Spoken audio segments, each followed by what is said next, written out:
C'est parti, mesdames et messieurs. Merci encore d'être les nôtres sur l'essentiel d'actualité. Hein. Voilà, le jeudi, déjà 19 août. J'ai le réel plaisir de vous présenter ce numéro de l'essentiel d'actualité. Toujours, nous revenons sur les points saillants d'actualité. Et voilà, encore, nous revenons pour tout mettre sur l'Italie. Quelle est maintenant la position?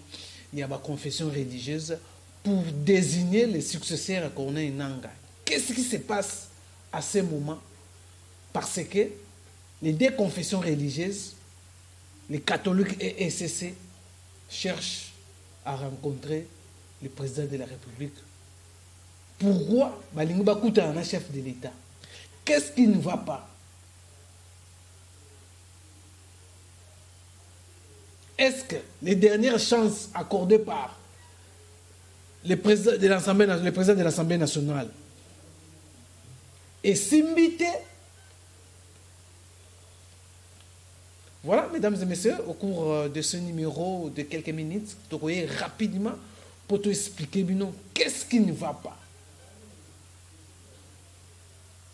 Les lits, il y a glissement et comme étal, et comme déjà inévitable. Bah étaler déjà les lits à glissement. Banani, bah charge wana. Il faut toujours aller dans le discours que non, c'est le pouvoir en place, le pouvoir en place. Il y a bloqué Voilà, mesdames et messieurs, encore, nous tournons cette émission parce que l'actualité est à chaud. Il faut expliquer l'opinion congolaise et même la diaspora ce qui se passe au niveau de la confession religieuse.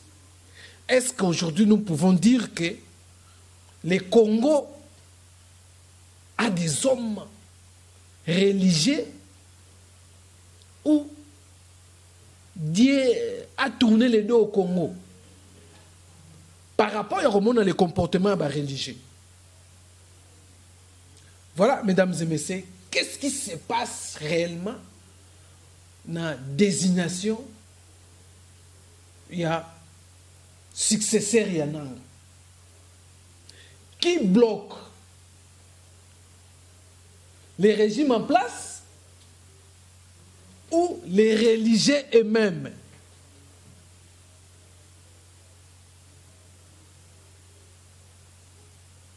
Et c'est ma question que je pose.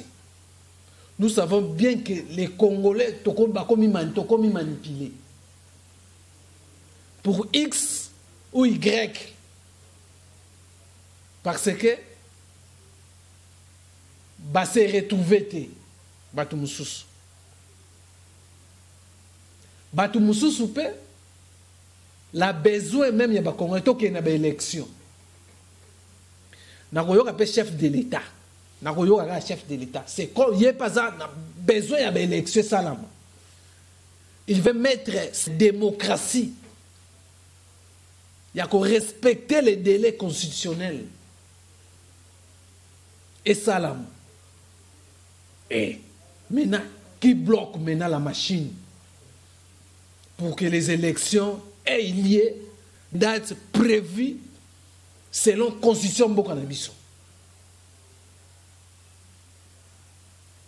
Voilà, mesdames et messieurs, tu remettras tout sur le monde pendant quelques minutes rapidement en attendant parce que ma bécoti, malgré que l'Assemblée nationale avait accordé encore, comme les agrippés demandent, 48 heures pour que va trouver consensus, enfin, que va présenter nos opinions nationales, les successeurs, il y a Corneille Nanga. Maintenant, qu'est-ce qui ne va pas? Qu'est-ce qui bloque? Pourquoi les deux confessions religieuses rencontre un chef de l'État?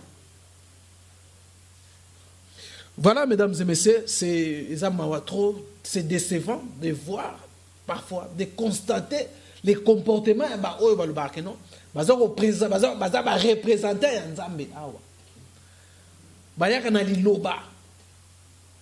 pour changer les esprits, pour convertir païens lelo tobenga bango banani. Ils sont des affairistes. Derrière l'église ou bazo lukanini. Baza ba politicien ou makambo senyango. C'est les charnels. Ou ils côté la confession religieuse. Pour moi, baza politique. Mais leur comportement, ils ont démontré vraiment que non. Ils sont dans la politique. Voilà, mesdames et messieurs, tout le monde parce que le temps est n'enge kulut nabiso bokechu ayamba lobaka. L'air est grave pour le moment, l'air est grave. Les évêques ont échoué. Les religieux, pardon, ont échoué aussi. Ils ont mamambongo. Tout ça makambuya. Tout ça n'a caprice ou les régimes en place. Mais selon les informations à notre possession, tu m'as fouiller ton côté. Mais les réalités sont autres que on va présenter dans les médias.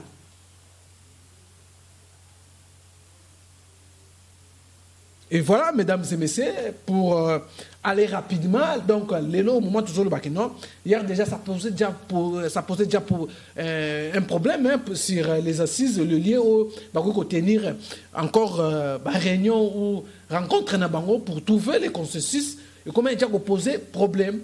Parce que les autres confessions, ils ont constaté que non, par rapport à la révélation, il y a Abbé Cholet sur les enregistrements, il y a des religieux Moussoussou et les autres confessions, Sengaki, le président, il y a Simé, il y a des confessions religieuses, il y a SCC, rencontre dans le siège, il y a Simé.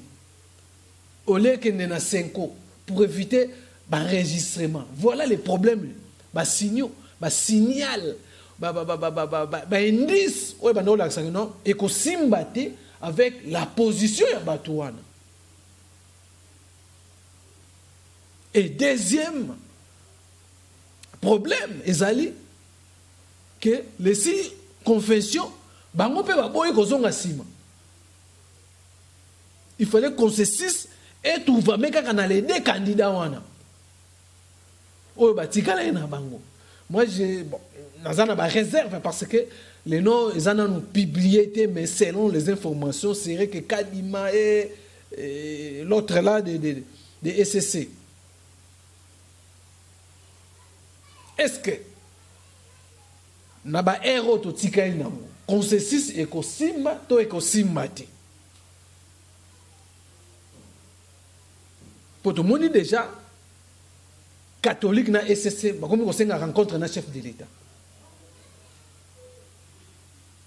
Catholique na côté na il insiste, et c'est parce qu'on insistait, ou baza camper sur il fallait maintenant aller à la 3e voie, baluka ba candidat mususu, ba examiner ba candidature na bango pour que les choses aient avancé. Bango Kotoyo, batikali na position en 3e voie. De l'autre côté, balingi ba kende en avant, bakozonga sous simate. Parce que pour avoir avancé, ba temps ba air, ils ont fait ça peut temps bazaki non, il faut respecter en opé. Peut pas revenir so ba yonga ba insister sur tous les 6 confessions, bazonga na charte na bango. Pour ce koko so ba qui même leur charte zolo ba charte na bango so ba soki ba kouteni na ba divergence, faut pas recourir na charte na bango. Ou est sangisa bango. Mais l'autre camp, bazolinga kutu discours à kozonga na ba charte té. L'autre camp, il y a catholique na SCC, babi que les 6 o bazo présenter wana bazo remettre un doute. Bazo ba o ba koloba. Et voilà, blocage ezali, il n'y a pas l'avancement au moment dans Zoé Sabino. Avancement exact. Il y a un bolani, déjà, il y a un bolani qui n'a 5 ans à 5 rencontres dans le chef de l'État. Puis je veux vous dire, ce n'est pas la première rencontre. Pendant la discussion, il y a eu une rencontre avec M. Salamaki. Il y avait avec le chef de l'État. Oh, il y a une vérité. Et voilà peut-être le côté continue dans la rédigé. Il y a un Dieu moyen inspiré par les que cette fois-ci, il croit que Dieu va les inspirer pour trouver consensus, va présenter celui qui va succéder qu'on est là.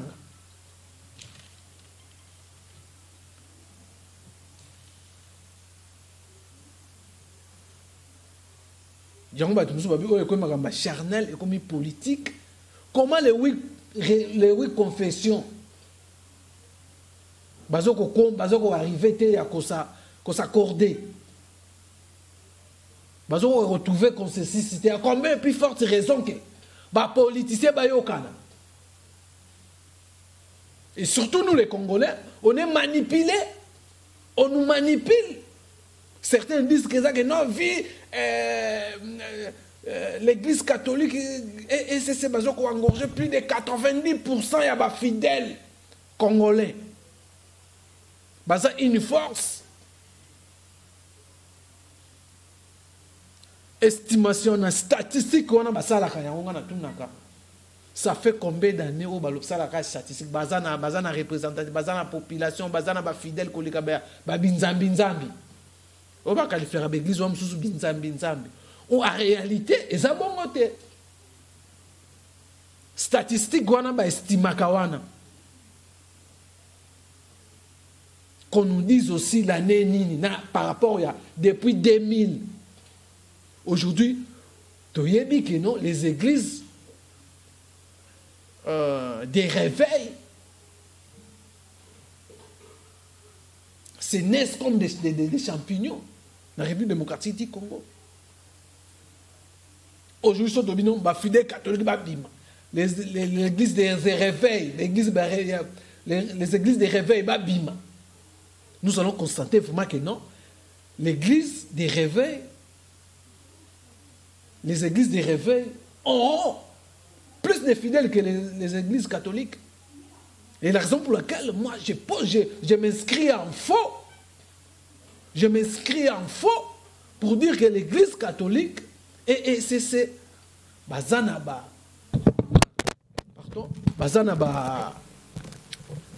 fidèle koleka. Les autres églises qu'on qualifie les binzambi, église ba coopéra, église oyo balingi mbongo trop, église oyo basalaka évangile ya mbongo. Aujourd'hui maintenant,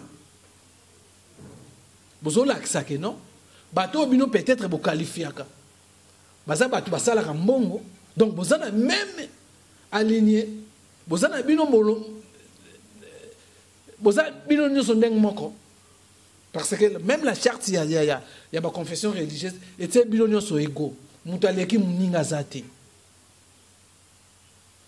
Est-ce que ça pour les intérêts mesquintés ou X, Y T? Il y a ça là, les lots qui non. Solution à trouver. Maintenant, les lots, les Congolais pris en otage. Les Congolais sont pris en otage pour les élections. Tokolo banana ni siko. Banane va porter charge à Congo. Mikumbo y a l'élection 2023 comme pratiquement impossible pour organiser les élections. Pratiquement impossible pour que les élections aient lieu. Donc, les liens à glissement, et ça l'a mis déjà. Après, vous allez dire, sortir,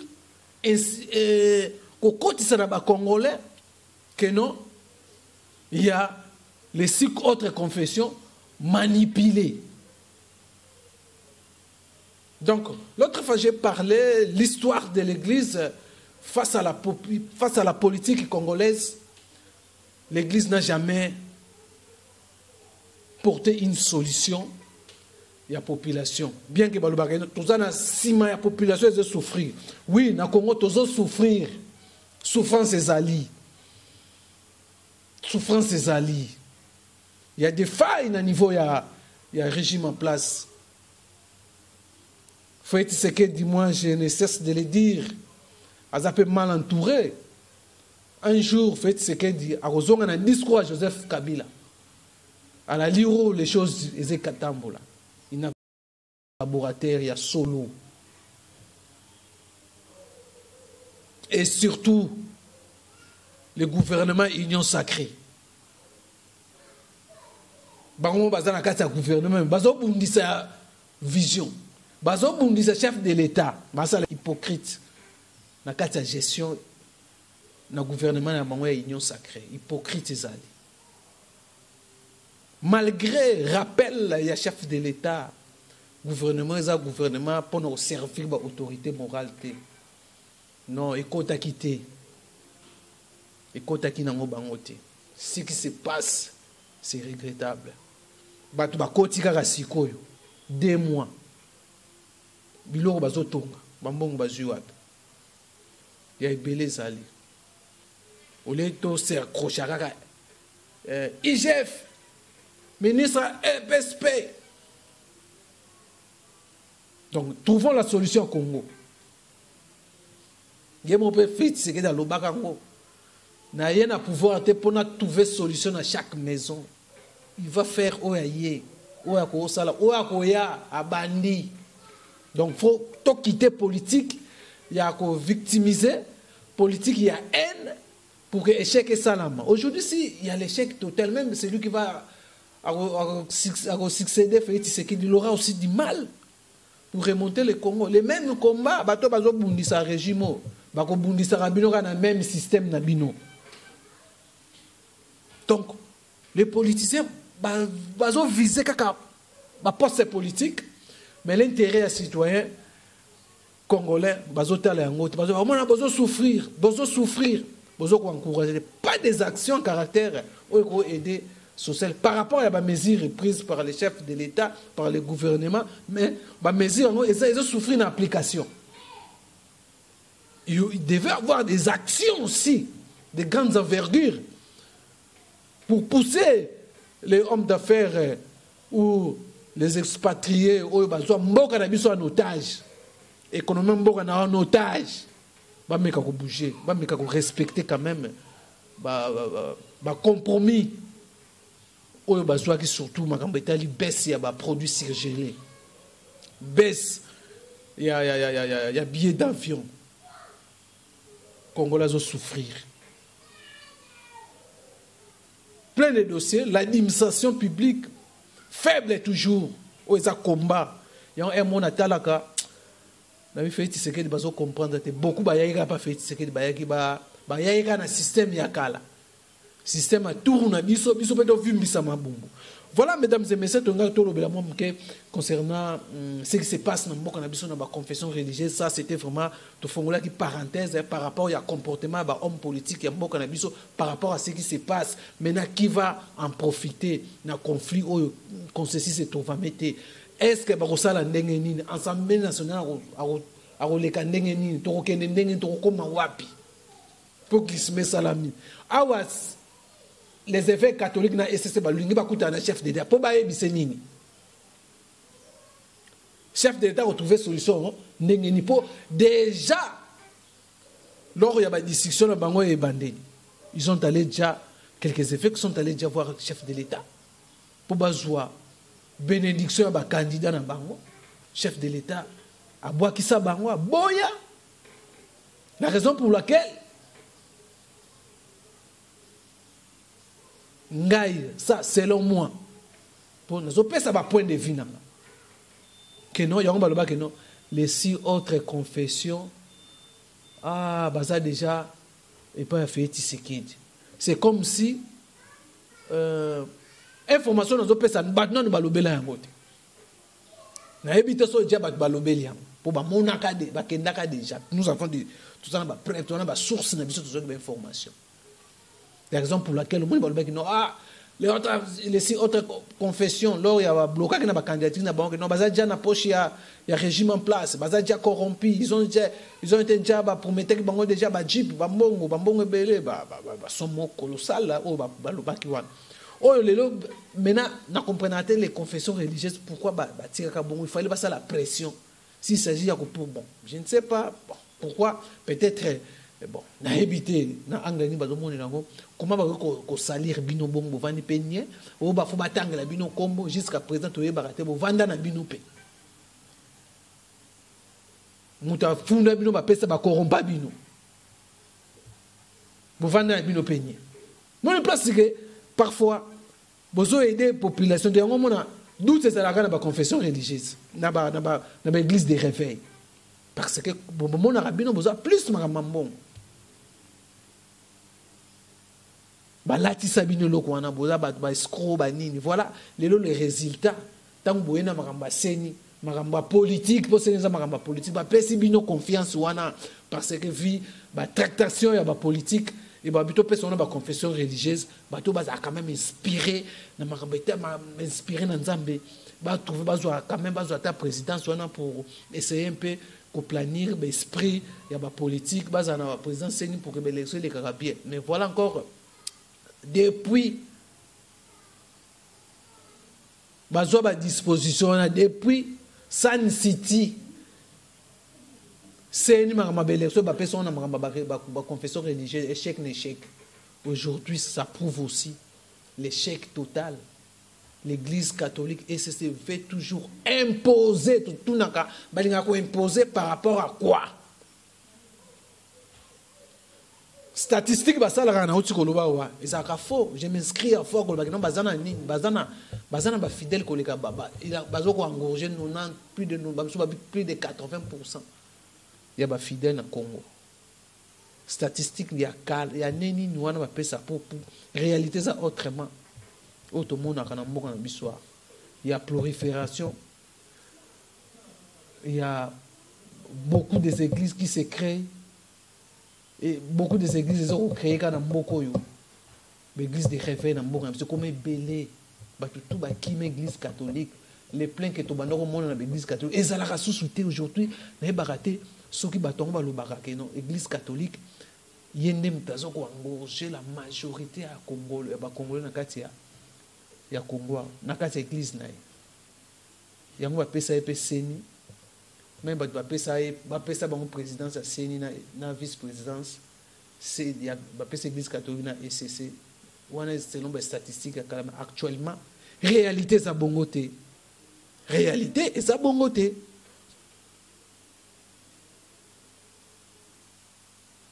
tout le monde rende réalité ça que no baza plus actif na makambetali politique mboka na biso actif, activiste politique ou en quoi. Bien que mon bazar pour derrière le peuple peut souffrir. Oui, bazar derrière. Mais est-ce que bazar derrière le peuple on surtout bazar affairiste. Ba religieux bazar na bi bango nyon sauter mais nazo baka surtout bango nyon bazar affairiste. Comme nous makamande tiambo affairiste. Donc, comme je disais déjà, ils ont déjà contacté le chef de l'État pour la bénédiction. Il y a leurs candidats, quelques évêques. Mais si le chef de l'État rejette leur demande, aujourd'hui, le chef de l'État a trouvé solution à Marambasseni. Là, le chef de l'État est indépendant. Ils sont indépendants.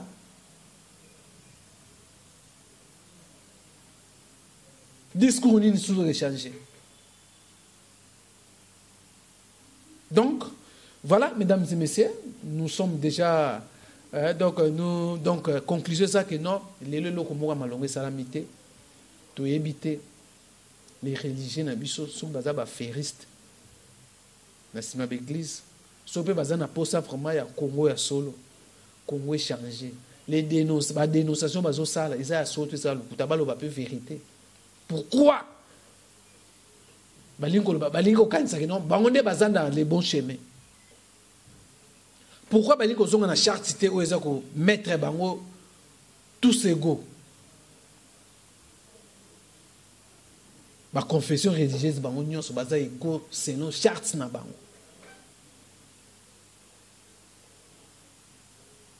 Voilà, mesdames et messieurs, qu'est-ce qui va se passer après cet échec, après dernière chance accordée par l'Assemblée nationale par le biais du président de l'Assemblée nationale Mbosso et Kosuka Boni. Voilà, mais il y a beaucoup de gens qui ont été passion de peser ça là Congolais pour passer ça dans le Congo. L'élection peut ba Congolais pour ça l'élection en 2023. Chef de l'État peut aussi avoir la personne d'élection ça pour respecter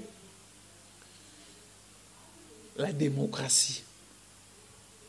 Parmi les éléments de la démocratie qu'on respecte le délai constitutionnel au chef de l'État l'élection fait ça là. Et que ça c'est qu'on par rapport à la religion bayoka bazoyo kanate. Retard consommé, lit il y a glissement et salami. Donc bateau baluki que lit et glissement ça manambo kana biso ba yebani. To que n'aime pas politiqueité.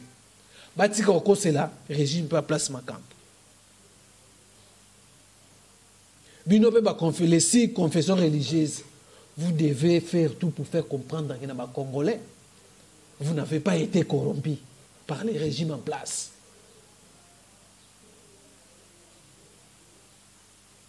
Votre silence, et c'est ça la paix bien dans les Congolais.